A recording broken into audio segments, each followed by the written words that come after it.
Prabowo Subianto ajak Puan Maharani berkuda. Politik berkuda jadi ciri khas Prabowo dengan sejumlah tokoh politik.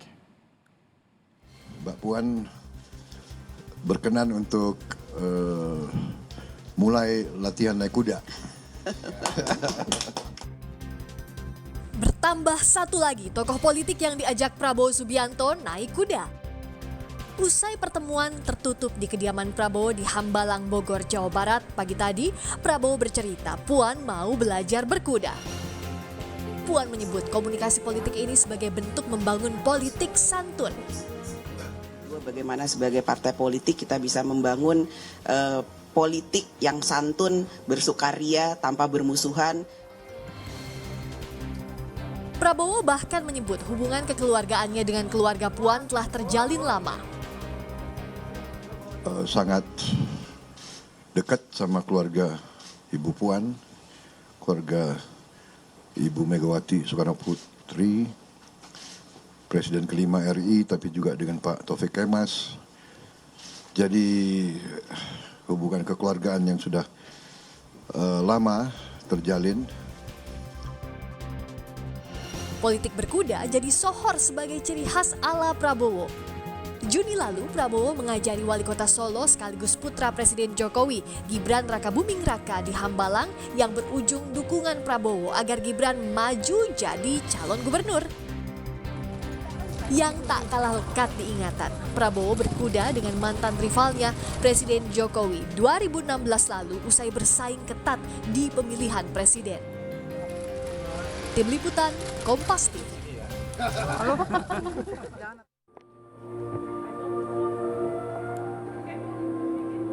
Ini adalah visual bagaimana Prabowo Subianto dan juga Puan Maharani berkuda bersama di Hambalang. Ini menjadi ciri khas seperti tadi dalam liputan berita sebelumnya, menjadi ciri khas politik ala Prabowo Subianto. Sebenarnya ada sejumlah tokoh juga. Dan membahas pertemuan Ketua Umum Gerindra Prabowo Subianto dan juga Ketua DPP PD Perjuangan Puan Maharani di Hambalang, Bogor. Apa makna di balik pertemuan ini? Saat ini kami sudah bersama dengan Direktur Eksekutif Carta Politika Yunarto Wijaya. Selamat petang, Mas Toto. Selamat petang, Mas Ibrahim. Mas Toto, apa sih kalau yang Anda baca di balik pertemuan Prabowo Puan hari ini? Iya, sebetulnya ini kan bukan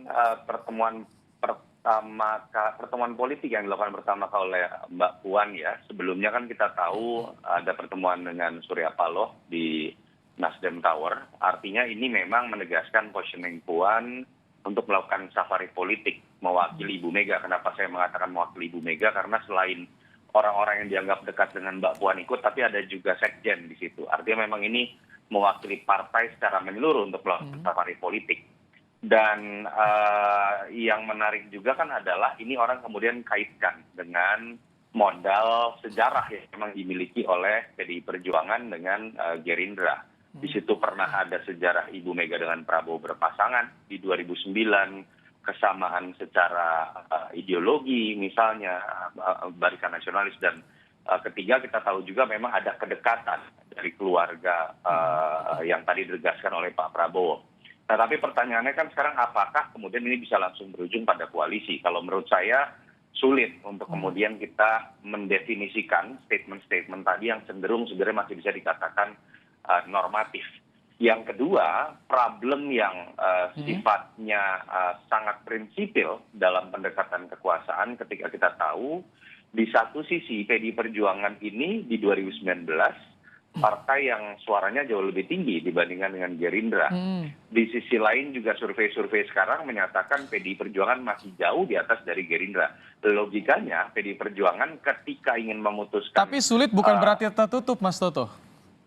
Iya, tidak tertutup apapun dalam politik ya. Kalau kita lihat kan pertemuan Mbak Puan dengan Bang Surya Paloh itu pun langsung mencairkan isu atau rumor terkait dengan adanya keretakan hubungan antara PDI Perjuangan dengan Nasdem misalnya. Tetapi kenapa saya katakan prinsipil tembok pembatas itu, saya sulit membayangkan ada partai pemenang pertama kemudian misalnya hanya mencalonkan kadernya menjadi orang nomor 2, hanya menjadi cawapres. Konfigurasinya ya yang Anda Iya, agak sulit. konfigurasinya yang Oke. sulit. Sementara di sisi lain kita juga sulit membayangkan Pak Prabowo mau misalnya hanya menjadi cawapres dikarenakan posisi Gerindra yang ada di bawah PD Perjuangan. Mas Itu Toto, yang menurut saya menjadi masalah paling prinsipil. Oke, Mas Toto kalau lihat dari visualnya, kita lihat bersama itu tadi ada gesturnya Puan Maharani dan Prabowo, bagaimana sih?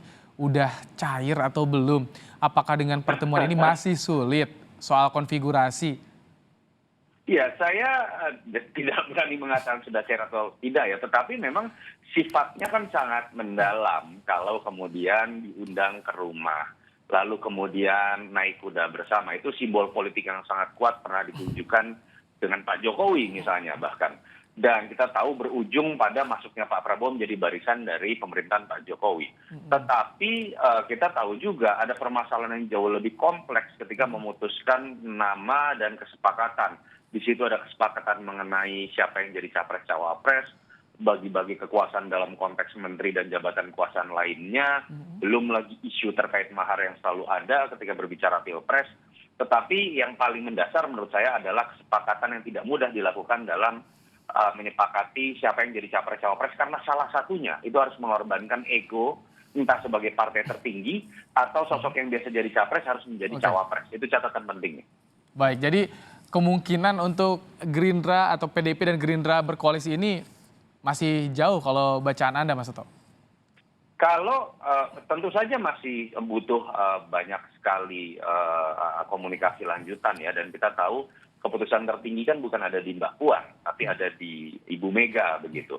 Tapi yang menurut saya menjadi menarik adalah misalnya kita disuruh menebak, katakanlah harus ada salah satu pihak yang mengalah, saya pikir lebih sulit untuk berharap buat Pak Prabowo mengalah menjadi cawapres. Apalagi dalam kondisi Mbak Puan elektabilitasnya jauh di bawah. Kalau kondisinya kalau maju menjadi capres. Baik, Mas Toto, kalau kondisinya kan kalau PDIP belum gamblang nih berkoalisi dengan siapa, tapi sebaliknya Gerindra terang-terangan dengan PKB.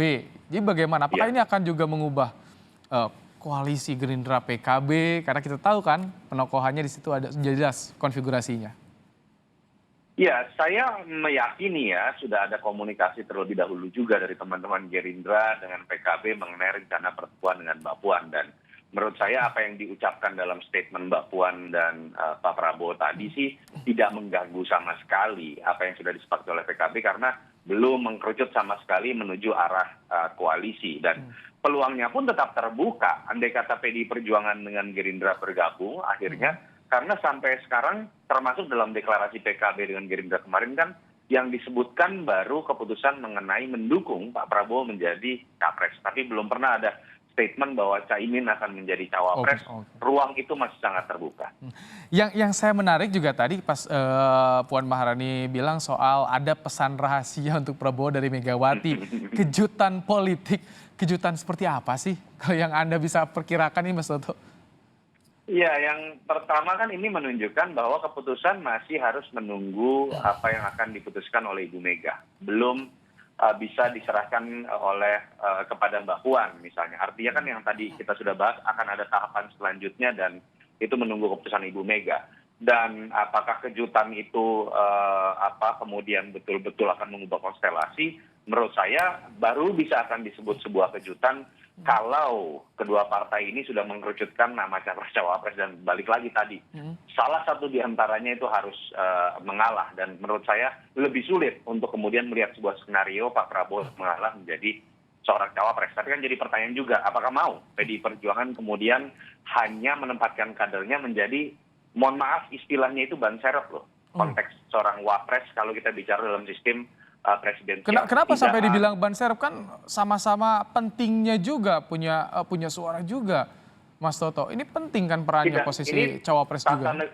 Bukan, tata negara, Mas. Ketika berbicara mengenai kepala eksekutif, itu hanya seorang presiden dalam sistem presidensial. Dan peran seorang wapres itu bergantung pada pembagian tugas yang diwenangkan dan diberikan kewenangannya oleh presiden atau ketika presiden berhalangan. Dengan segala hormat secara elektoral pun makanya kita melihat sosok wapres ketika berkuasa itu bahkan ketika ingin maju kembali menjadi lawan dari capresnya seperti pernah terjadi pada Pak JK ketika melawan SBY di tahun 2009, dia tidak memiliki cukup modal elektoral karena yang memang menjadi pusat kekuasaan dan pusat perhatian adalah sosok presiden.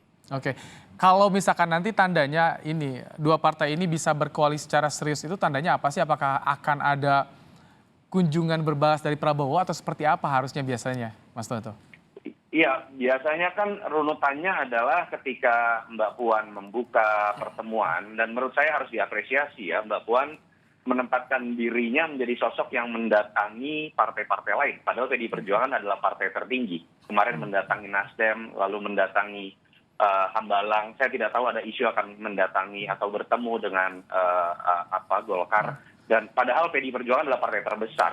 Tapi kan orang tahu bahwa keputusan ada di tangan Ibu Mega. Nah biasanya simbol yang menarik kan adalah kemudian apakah kemudian yang sudah didatangi akan melanjutkan pertemuannya untuk kemudian mendatangi Teguh Umar. Kalau itu terjadi, mungkin itu bisa dikonotasikan bahwa ada upaya untuk membangun kesepakatan yang lebih serius. Oke, kalau soal bagaimana Puan Maharani memposisikan diri, tadi juga kita dengar kalau Prabowo bilang Bu Puan, tapi Puan Maharani bilang Mas Bowo. Apa yang bisa Anda lihat ini? Mencoba keakraban seperti apa, Mas Toto? Ya, kemarin kan memang juga sudah pernah terjadi ya, ketika bertemu dengan Surya Paloh dipanggil dengan Om, begitu kan? Dan sekarang dengan Mas Bowo. Dan itu menurut saya kan memang sebuah fakta, realita, ada kebangsawanan politik ya, orang-orang lama yang memang sudah mengenal sejak lama dari zaman Orde Baru misalnya, ada komunikasi yang terbangun secara emosional, dan itu yang memang kan membedakan sosok-sosok seperti Pak Prabowo, Surya Paloh, Mbak Puan, tanda kutip mereka elit-elit yang memang sudah lama sekali ada dalam kekuasaan politik, berbanding terbalik dengan sosok-sosok baru nih, seperti Jokowi, Ridwan Kamil, Ganjar Pranowo, Sandiaga Uno misalnya. Itu yang sosok-sosok yang cenderung baru muncul dan dulu tidak ada dalam barisan kebangsawanan itu. Dan kemudian sekarang orang dan publik menduga apakah kekuasaan akan tetap ada di orang-orang itu atau kemudian bisa bergeser kepada orang-orang Mas baru. Toto, singkat dong. Ketika kita tahu tiketnya ada di para pemilik partai tersebut. Oke, Mas Toto, singkat presentasinya ini kemungkinan berapa persen sih dua partai yang ideologi DNA-nya mirip nih akan berkoalisi di Pilpres 2024 dan apa langkah harus dilakukan ke depannya oleh keduanya? Saya harus mengatakan tetap dalam konteks 50% ya. Masih 50-50 Tetapi ya. kalau akan ada pengkerucutan dalam waktu dekat, menurut saya sulit untuk putuskan.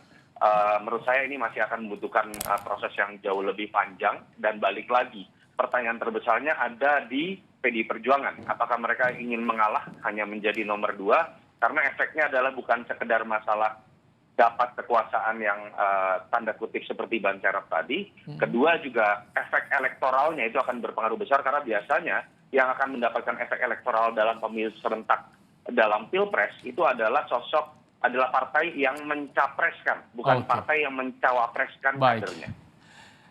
Mas Toto, Direktur Eksekutif Carta Politika Yunarto Wijaya, terima kasih telah membagikan pandangannya dalam program Kompas Petang. Sehat selalu Mas Toto.